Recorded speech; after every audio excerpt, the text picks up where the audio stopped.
জমি মিউটেশন করার পরেই আপনার কিন্তু প্রয়োজন পড়বে কর দেওয়া, অর্থাৎ ভূমি উন্নয়ন কর দিতে হবে আপনাকে। ভূমি উন্নয়ন কর আপনি কিন্তু ঘরে বসেই দিতে পারবেন, কিন্তু সেক্ষেত্রে হোল্ডিং নম্বর প্রয়োজন পড়বে।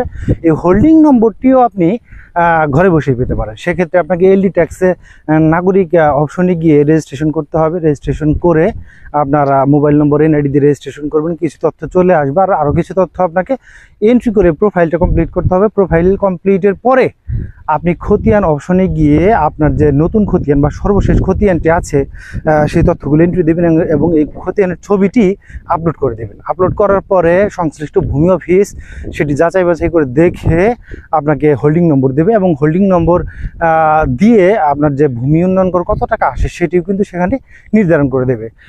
আপনি দেখা যাচ্ছে সেখানে 47 বছরের কর নির্ধারণ করে দিতে পারে, অথবা ভূমি অফিসে যদি পর্যাপ্ত কাগজপত্র থাকে তাহলে কিন্তু তারা সে অনুযায়ী কর নির্ধারণ করে দেবে।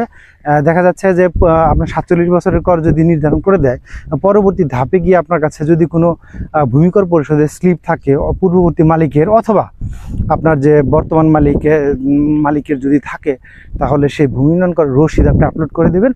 আপনার ভূমি উন্নয়ন বা হালনাগাদদের যে বকেয়া সহ ভূমি উন্নয়ন কর সেটি কিন্তু আপডেট হয়ে যাবে।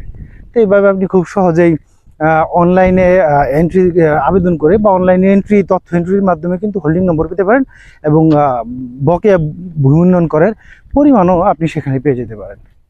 তো ভিডিও ডেসক্রিপশনে আমি আরও নিয়মকানুন আছে সেগুলো দিয়ে দেবো, চাইলে আপনি দেখে নিতে পারেন। ধন্যবাদ।